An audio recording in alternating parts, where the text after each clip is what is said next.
my steelworker hard hat. This thing's been with me on every project I've been on up to this point, and I don't normally wear it in the field because nobody can tell that I work for the General and I'm in the management side. I look like one of the guys working in the field, and I don't know. It's just it creates situations. But for some reason, I just wanted to. I figured I'd sport this one today. Why not, right? Be one of the boys. I used to work. God damn it. I didn't really have a topic for this video. I just kind of wanted to talk about kind of a mission statement sort of thing. Like, what am I trying to do with this YouTube channel that I've created? What are my goals? What is the point? Am I just showing off? Or do I actually have something that I'm trying to achieve with all this?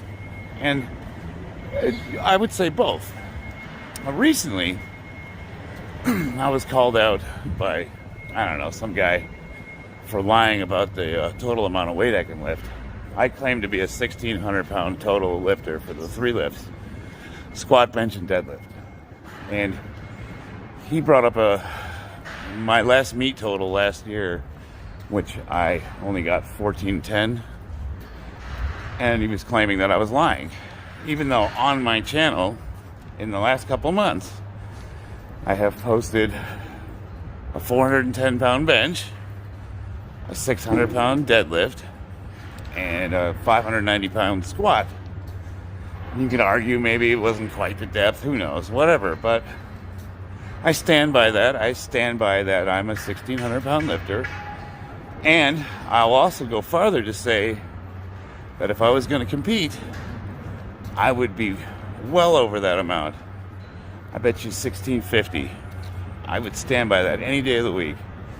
Because I'm one of those guys that when I'm on the platform, I get super amped up and I always PR. I've PR'd every single meet I've ever competed. But now that that's out of the way, what's the point? Who gives a crap? It's not about how much you can lift. I don't care. I don't care about a lifter's skill or experience. What I care about is being a good ambassador of the sport and trying to encourage people to get into it. I want to attract over 40 lifters. There's just not a lot of us competing.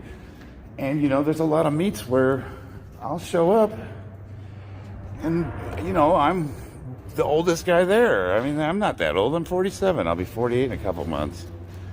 I shouldn't be the only one competing at local meets in my age. Usually I cross-enter. I cross-enter in the open, and sometimes I'll place with the younger guys. Sometimes I won't.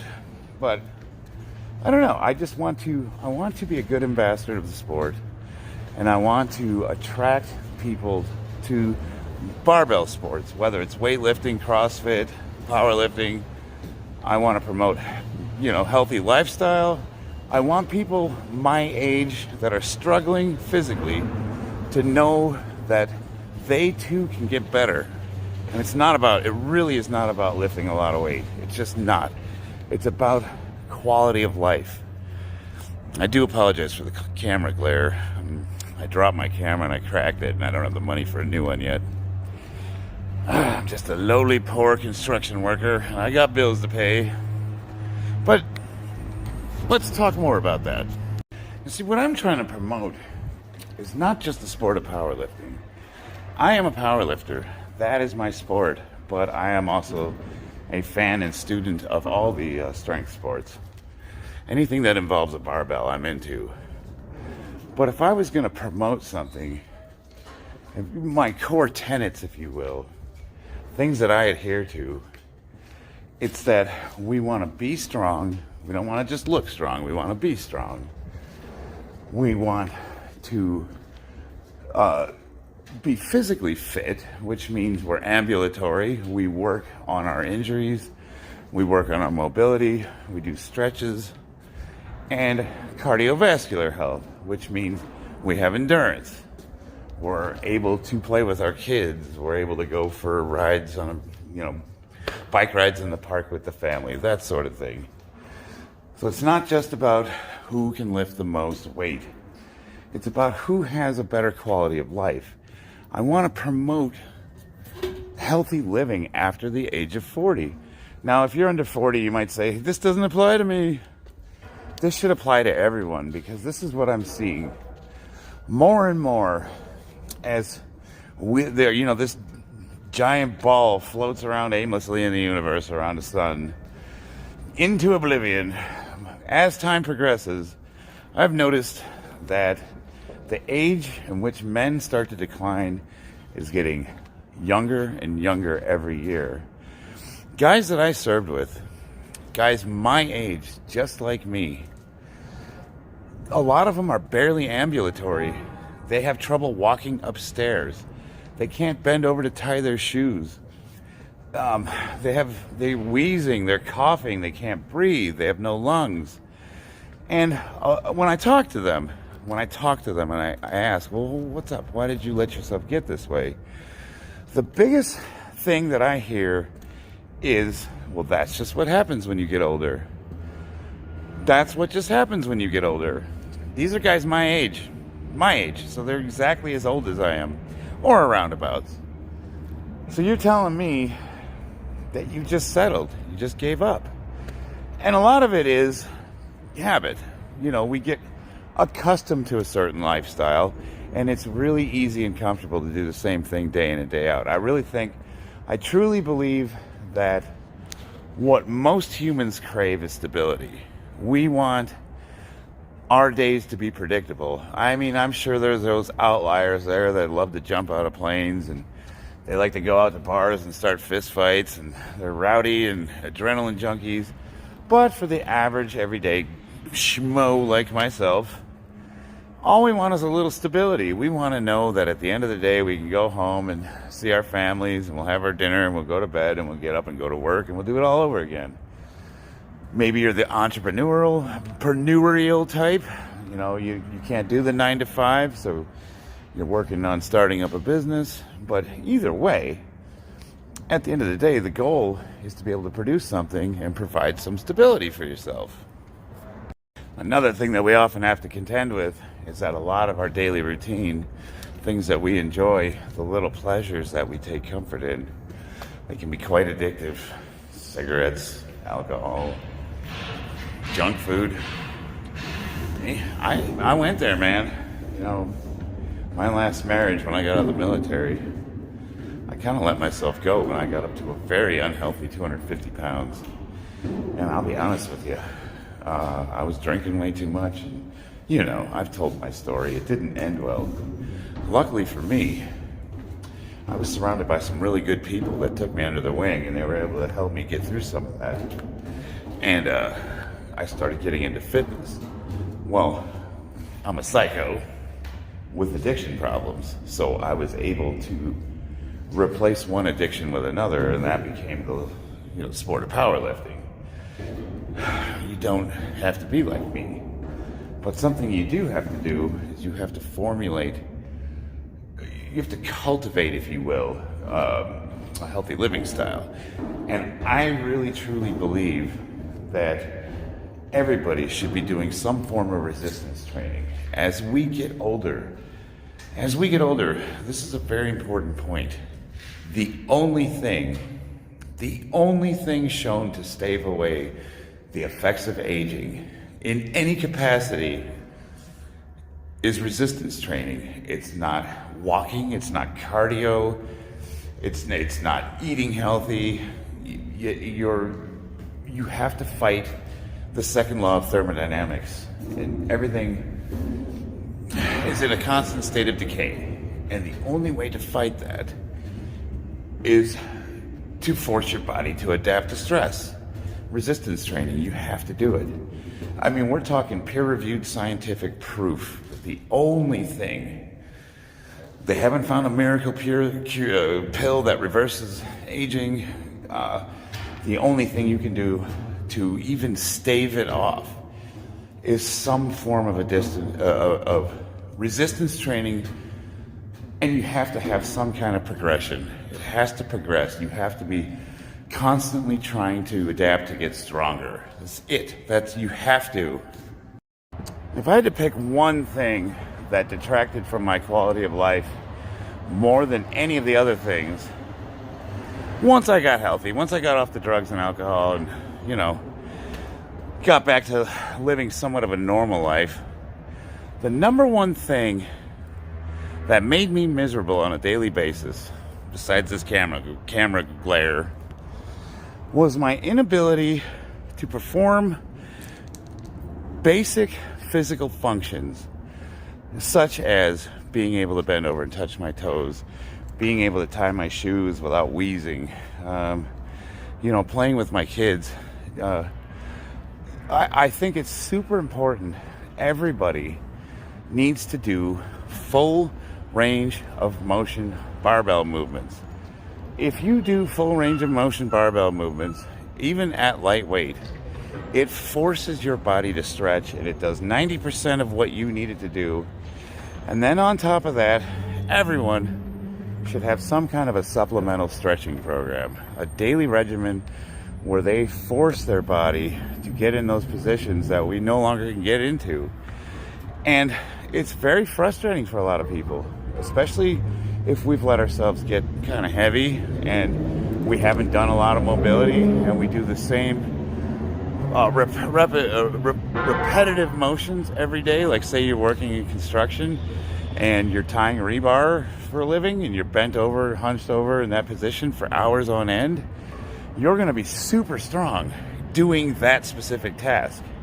You're going to have strength that's superhuman. But a lot of those guys, they can't even get off the ground without some assistance, especially the older ones. I mean, they are wrecked physically. And honestly, the cure for that is just a few minutes a day of some kind of a stretching routine and a resistance training that takes care of all of the other muscles that they're not working, when they're doing that repetitive motion. It's like getting carpal tunnel. Guys that type all day, their capillaries tighten up and tightens around those tendons, and it causes excruciating pain and you can't move your hands. Well, that's exactly what's happening with the rest of your body if you think about it.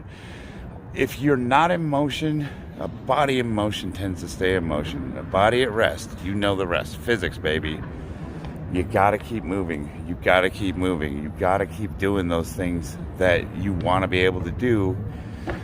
If you sit around and do nothing, it's only going to get worse. And the only way to start to get better is to start doing it. That's the hardest part. The hardest part is forming a habit. Most scientific literature that I've read anyways suggests that it takes about 90 days to break or make a habit. If you do something every day for 90 days, it'll be a habit that you will have for as long as you want it. Likewise, if you're trying to break a habit, if you can make it to that 90-day mark, peer-reviewed science suggests you're going to have a much better chance of, abstaining from that. It's kind of loud over here. It's the nature of what I do. I suggest that if you're trying to get into some sort of a resistance training program and you're trying to form the habit, if you give me 2 to 3 days a week, 30 minutes each time for 4 weeks, a month, most people are going to like the results that they get, and they're going to keep doing it. Some won't, some will quit. But here's what I'm saying. This is super important. I'll find a quiet spot. Listen to me. This is most important. Do not quit before the miracle happens. You hear me? Don't quit. Do not quit before the miracle happens. Just stick with it just long enough to see some kind of result. And then you can make the decision. This isn't for me. I mean, come on. Anybody can do anything for a month. A week's just not long enough. 2 weeks is not long enough. 3, we're getting there. You'll probably be able to make a formulated opinion. If you can give me a month, I bet you'll stick with it. I bet you will. The beauty about the 4-week thing is I still use it. If I make changes to my program or I do something different, I try to stick with it for 4 weeks to see if it's going to be a negative or a positive. Because I can't aggregate data with less than 4 weeks. Like, say I add a new exercise like floor presses to my bench program. you're not going to know in a week if it's helping you or hurting you. You got to give it 4 weeks. Generally speaking, that's kind of the rule of thumb that I go by, the old 4-week thing. So that's it. I really just wanted to touch on what I'm trying to accomplish. And really what it is, again, is I'm trying to be a good ambassador for this barbell sports and the sport of powerlifting specifically. And I want to encourage anybody to get involved with the sport. And I would like to see more over 40 competitors. I know I use over 40 a lot in my titles, and some would suggest, oh, you're just doing that because you can't keep up with the younger guys and you're trying to use that as a way to make you look special. Well, no, not really. What I kind of thought in my mind that it might be more impressive if someone goes, oh man, that guy's 47 and he can still do all that weight. Maybe it would attract more views. And I kind of thought maybe it would get me more traffic. That hasn't been the case. So I'm going to kind of I'm going to taper off from the over 40 thing. It is what it is. I am the age that I am. And the bottom line is, even though I am 47, I am lifting way more now than I was when I was younger. So I don't really even have anything to support that being my age is a negative. I'm still growing. You could say, well, gee, Chuck, is that all that PED use? Oh, Mr. Steroids? You can say whatever you want, but the bottom line is, even when I was using Anadrol, I was using 50 milligrams a day.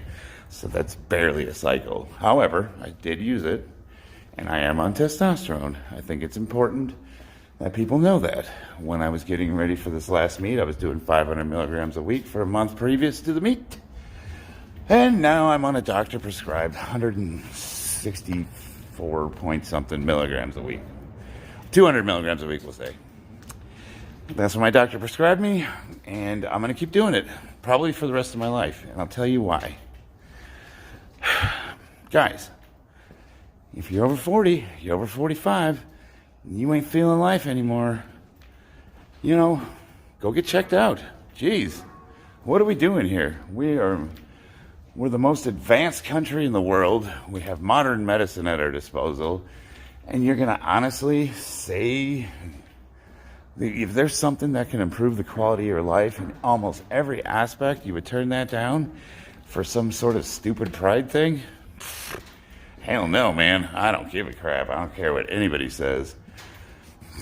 Once I got on hormone replacement therapy, I was like a new boy all over again. Everything was great. I have no regrets. I have no complaints, and I would do it again 1,000,000 times over. You can say, well, that's cheating. You're not competing with the other lifters. I am not competing with YouTube lifters. They're trying to call me out and make me compete with them, and I'm not interested because, honestly, the ones that are, no offense, they're not very respectable people, and I'm not interested in competing with them. I kind of think they're slimy scumbags, and I'm trying to stay away from that.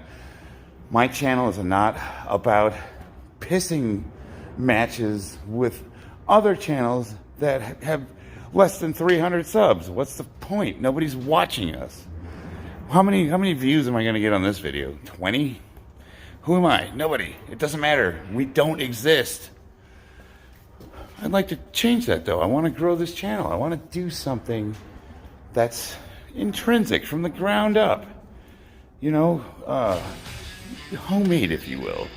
Trying to evolve my own tiny little community, my own followers, my own supporters. And for the almost 300 people that are subscribed to me, I want to tell you guys, I never in a million years thought that I would have anybody that sought my advice out.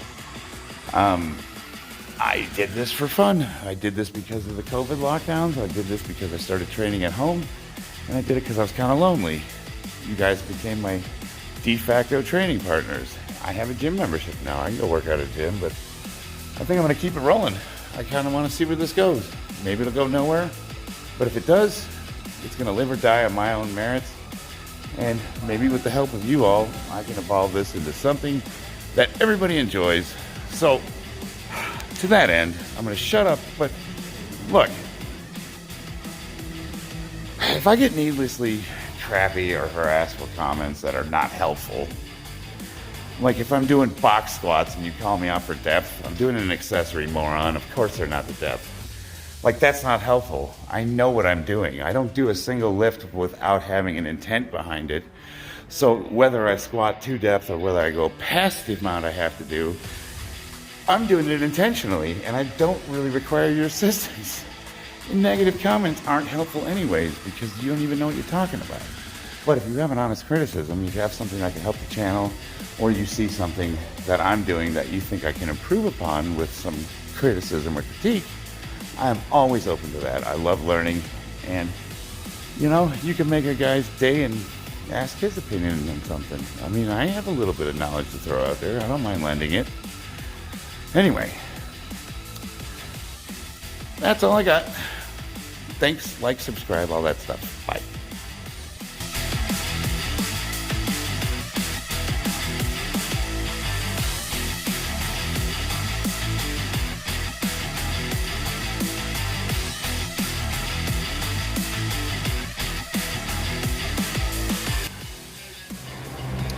Y'all like my new ride?